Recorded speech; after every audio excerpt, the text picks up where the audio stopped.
أعوذ بالله من الشيطان الرجيم بسم الله الرحمن الرحيم أقيم الصلاة لدلوك الشمس وغسق الليل والقرآن الفجر إن قرآن الفجر كان مشهودا ومن الليل فتهجد به نافلة لك عسى أن يبعثك ربك مقاما محمودا وقل ربي أدخلني مدخل صدق وأخرجني مخرج صدق واجعل لي من لدنك سلطانا نصيرا Sadaqallahul azim. Baiklah, selanjutnya masuk kepada penjelasan arti perkata surat Al-Isra ayat 78 sampai 80. Ayat yang 78. Aqimi, laksanakanlah. As-salata, salat. Lidulu kisamsi, sejak matahari tergelincir. Ila ghasaqil laili, sampai gelapnya malam. Wa qur'anal fajr, dan laksanakan pula salat subuh. Inna qur'anal fajri, sungguh salat subuh itu kana mashuda,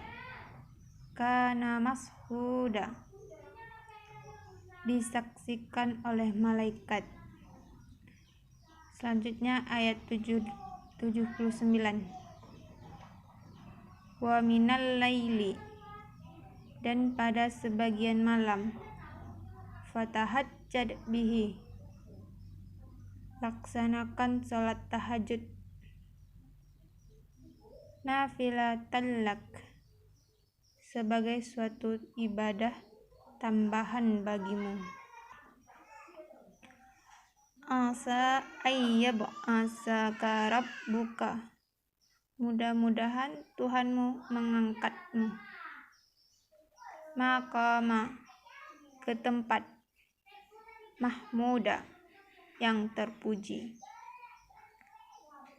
Selanjutnya ayat yang ke-80. Waqul, dan katakanlah Muhammad, Rabbi, ya Tuhanku. Adkhilni, masukkan aku.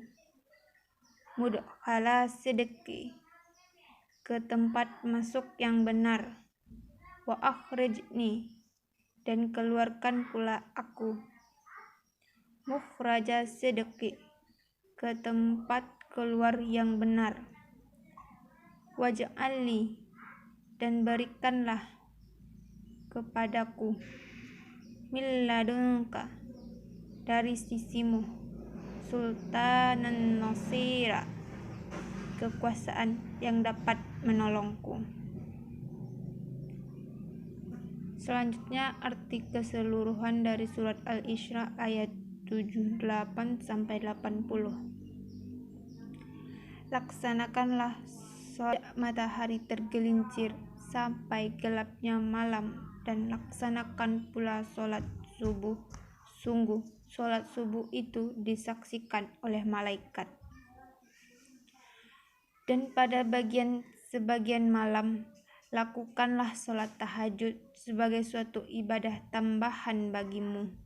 Mudah-mudahan Tuhanmu mengangkatmu ke tempat yang terpuji. Dan katakanlah Muhammad, ya Tuhanku, masukkan aku ke tempat masuk yang benar, dan keluarkan pula aku ke tempat keluar yang benar, dan berikanlah kepadaku dari sisimu kekuasaan yang dapat menolongku.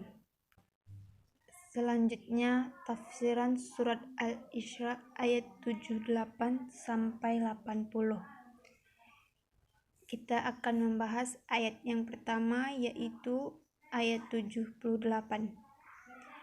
Dirikan sholat dari sesudah matahari tergelincir sampai gelap malam, dan dirikan pula sholat subuh. Sesungguhnya sholat subuh itu disaksikan oleh malaikat. Ayat ini menyinggung 5 waktu sholat dan mengatakan waktu sholat zuhur dan asar tiba setelah matahari tergelincir hingga masuk malam hari. Waktu sholat zuhur bersambung hingga malam dan mencakup sholat asar. Lanjutan ayat menyebut akhir waktu sholat adalah pertengahan malam, yakni ketika gelapnya malam telah mencapai puncaknya. Waktu ini mencakup sholat maghrib dan isya.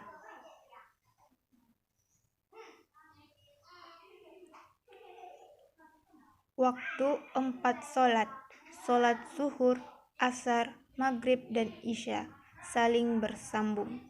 Waktu sholat maghrib dan isya berakhir dengan masuknya pertengahan malam, dan setelah itu hingga terbit fajar tidak ada kewajiban bagi manusia. Adapun waktu sholat setelah terbit fajar hingga terbitnya matahari, dan hal ini ditegaskan dengan sebutan Qur'anal Fajr. Selanjutnya, ayat ini menyinggung poin penting mengenai sholat subuh. Berdasarkan riwayat, maksudnya yang menyaksikan sholat subuh adalah malaikat. Nah, dari ayat ini terdapat 2 poin pembelajaran yang dapat kita petik.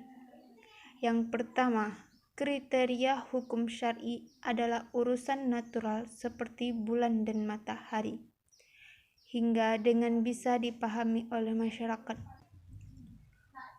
Ukuran sholat 5 waktu adalah terbit dan tenggelamnya matahari. Yang kedua, kewajiban ibadah memiliki waktu sendiri. Hal ini menunjukkan bahwa agama Islam secara rapi mengatur perubahan dan ketinggian manusia dan mengajarkan keteraturan dan kedisiplinan.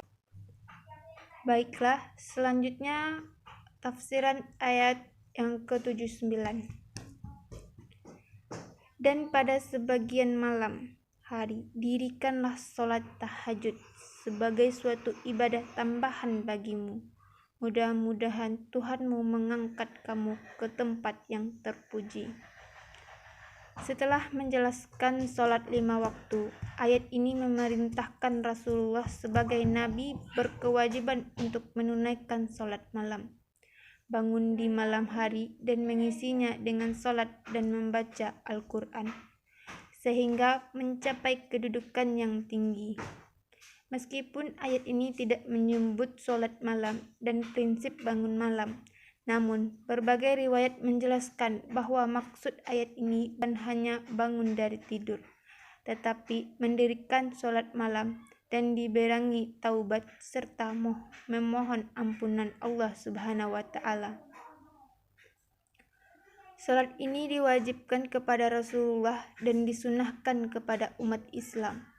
Di bagian lain, surat Al-Quran seperti surat Al-Muzzammil dan Al-Muddatsir disinggung mengenai sholat malam. Pada ayat 17 surat Al-Sajdah, Allah Subhanahu wa Ta'ala menjanjikan rahasia pahala kepada orang-orang yang mendirikan sholat malam. Mata mereka terang benderang dan tidak ada seorang pun yang mengenai pahala yang Allah anugerahkan kepada mereka. Dari berbagai riwayat dijelaskan keutamaan sholat malam. Di antaranya kesehatan badan, melimpahnya rizki, ampunan dosa, kehormatan dan keutamaan di tengah masyarakat. Namun, sholat malam adalah taufik ilahi yang tidak bisa dikerjakan oleh siapa saja. Terkait hal ini, Imam Ali As berkata, dosa-dosa sepanjang hari mencegah orang menunaikan sholat malam. Dari ayat ini terdapat 3 poin pelajaran yang dapat dipetik. Yang pertama, pertengahan malam. Ketika semua orang sedang tidur, merupakan waktu yang paling baik untuk beribadah. Kedua, kedudukan yang bernilai berada di sisi Allah, bukan kedudukan duniawi yang fana dan singkat. Ketiga, jalan mencapai kedudukan tinggi dengan ibadah dan penghambaan yang menyebabkan manusia mencapai kesempurnaan. Nah, baik, selanjutnya kita masuk kepada tafsiran ayat yang ke-80. Dan katakanlah, ya Tuhanku, masukkanlah aku secara benar dan keluarkan aku secara keluar yang benar, dan berikanlah kepadaku dari sisi Engkau kekuasaan yang menolongku. Ayat ini merupakan salah satu perintah terpenting Islam, yang perintah sedekah dan amanat. Ayat ini menyatakan permulaan dan pelaksanaan setiap pekerjaan adalah kebenaran. Dengan pertolongan Allah, manusia yang bisa mengatasi setiap masalah dan mencapai tujuannya. Permulaan setiap pekerjaan harus ikhlas dan terhindar dari segala bentuk ria dan sombong. Konsistensi nilai itu harus tetap terjaga hingga akhir pekerjaan. Namun sebaiknya, jika setiap pekerjaan dibarengi dengan kesombongan, maka seluruh pekerjaannya tidak akan berkah. Nah, dari ayat ini terdapat 2 poin pembelajaran yang dapat kita petik. Yang pertama, kita harus senantiasa berdoa kepada Allah Subhanahu wa Ta'ala agar setiap pekerjaan dilakukan dengan ikhlas dan terhindar dari ria. Yang kedua, kita tidak boleh berbangga dengan pekerjaan baik kita dan berharap seluruh pekerjaan kita berakhir dengan kebaikan. Selanjutnya yaitu kandungan ayat. Kandungan ayat 78 surat Al-Isra yaitu, ayat ini menjelaskan tentang kewajiban seorang untuk sholat 5 waktu sehari, zuhur, asar, maghrib, isya, dan subuh, mulai dari tergelincirnya matahari sampai larut malam dan subuh. Ayat ini juga menjelaskan bahwasanya malaikat menyaksikan kita sholat subuh. Selanjutnya kandungan ayat 79 surat Al-Isra.